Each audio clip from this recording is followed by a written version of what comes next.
I'm Allie, and I'm a live donor. I donated half of my liver to my father-in-law. Yes, you heard that right. It is possible to donate part of your liver and still live. The liver is the only organ in the body that can regenerate itself. And there are some amazing doctors out there who have figured out how to transplant half of someone's liver into another person's body, and it will grow itself back in about 3 months. This is our family's live liver transplant journey.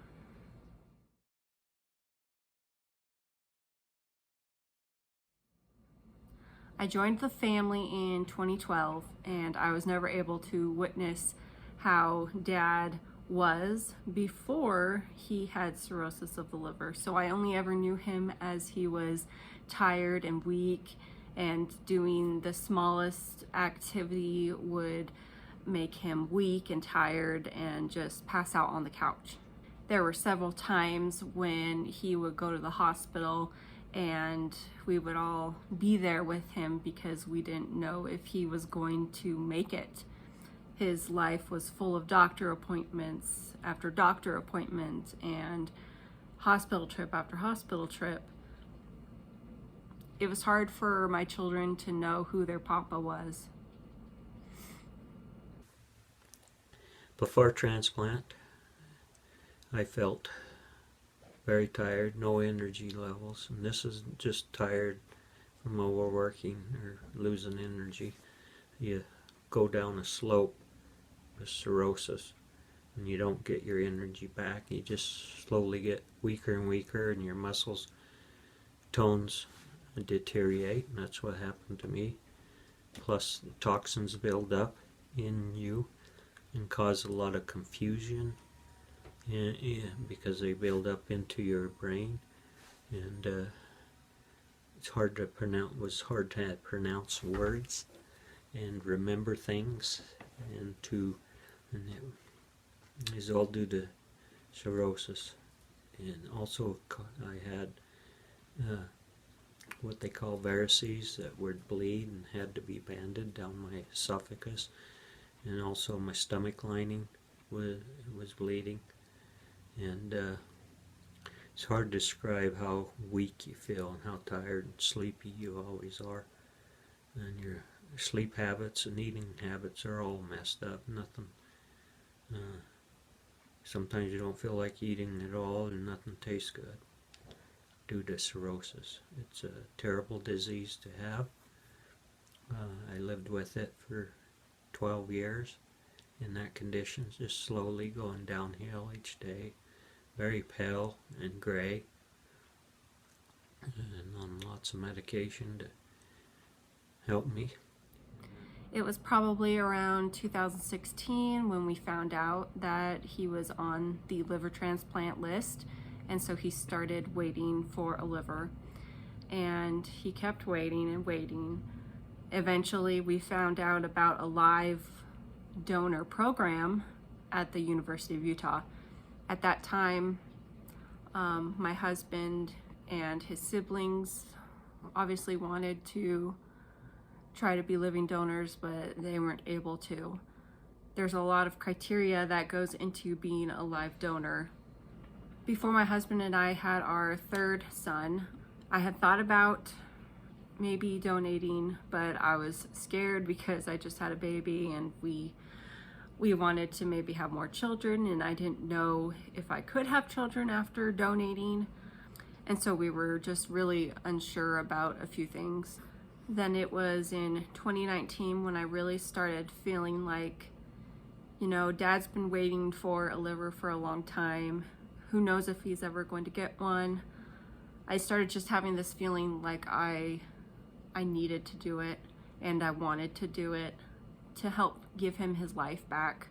I was healthy, I was young, I knew I would probably bounce back quickly, and luckily for me, I am a stay-at-home mom, so I didn't have to worry about work aspect of missing work.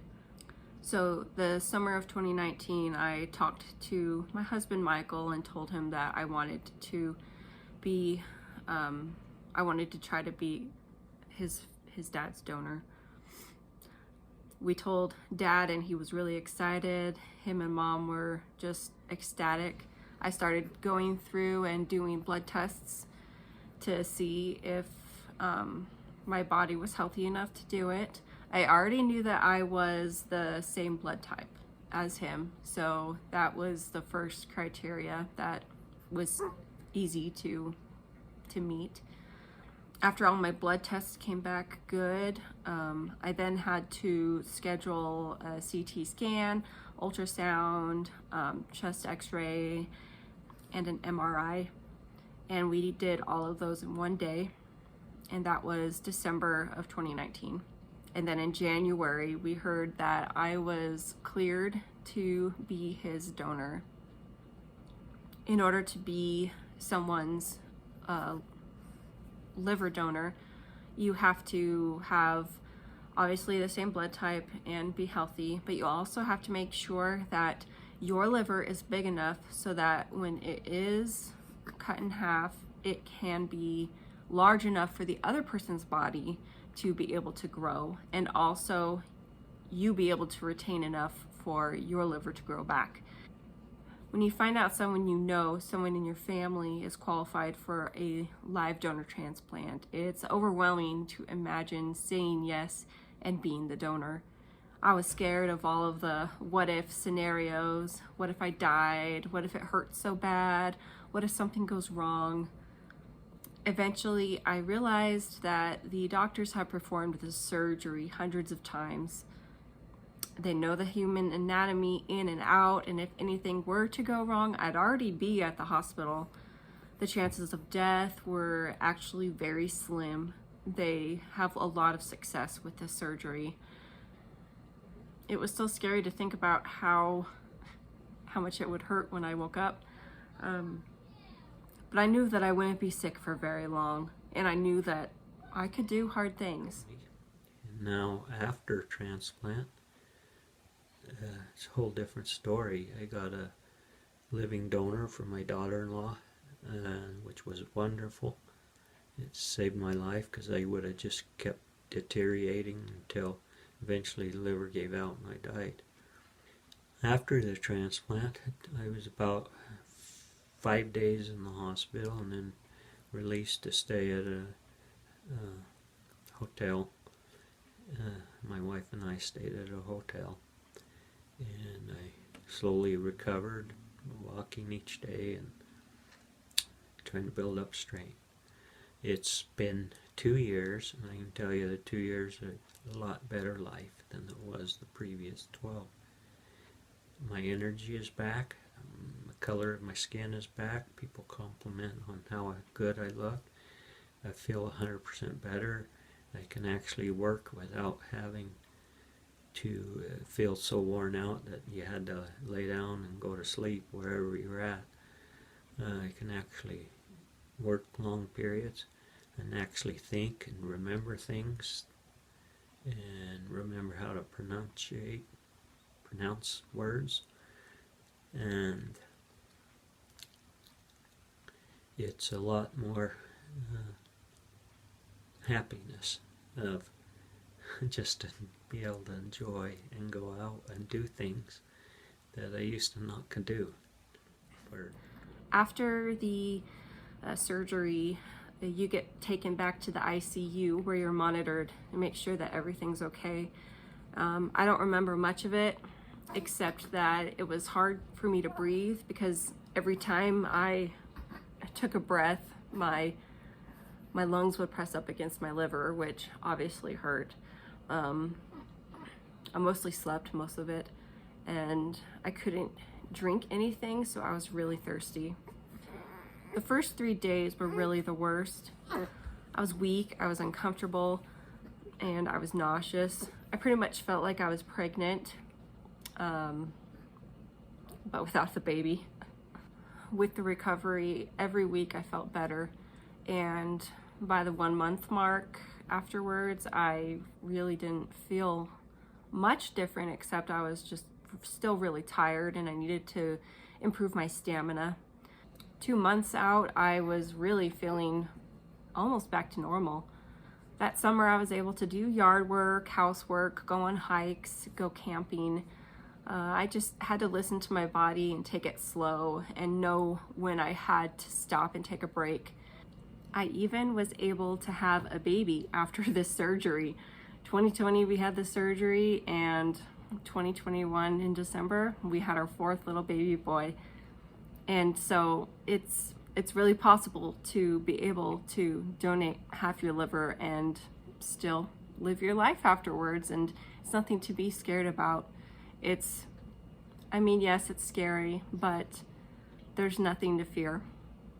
The doctors are very capable and you're in good hands. Dad has so much more energy now. We were able to go camping with him last summer, which was really fun. We wouldn't have been able to do that and make all of those awesome memories for my kids with their papa if he hadn't been able to get a liver transplant. I'm so grateful for the technology and the doctors who were able to do this and to help give my father-in-law his life back. Right before the surgery, I spoke with someone who had actually just did the surgery a few months prior, and it really helped to talk to him and kind of get a feel for how things were gonna go, and it helped me realize, hey, he just did this, and he's up doing things, living his life. If he can do it, I could do it too. That's why I wanted to make this video, to celebrate 2 years of my father-in-law and my liverversary, and also to show people that it is a life-saving surgery. If you want to make a difference in this world, be an organ donor. Save someone's life. So I would say to everyone, please, please, be a donor. People are suffering, and you don't know what cirrhosis is like unless you get it. So please be a donor. I chose a long time ago that I would be an organ donor. I figured that if I could give up half my liver and save someone's life while I was alive, how cool would that be? Most organ donors are dead when they are able to donate their organs, but I get to be alive and see the impact of my donation in this other person's life, someone who's actually very close to me and I get to interact with on a daily basis. I get to see the difference that my donation made. This was an amazing journey I went on, and I wouldn't trade it for anything.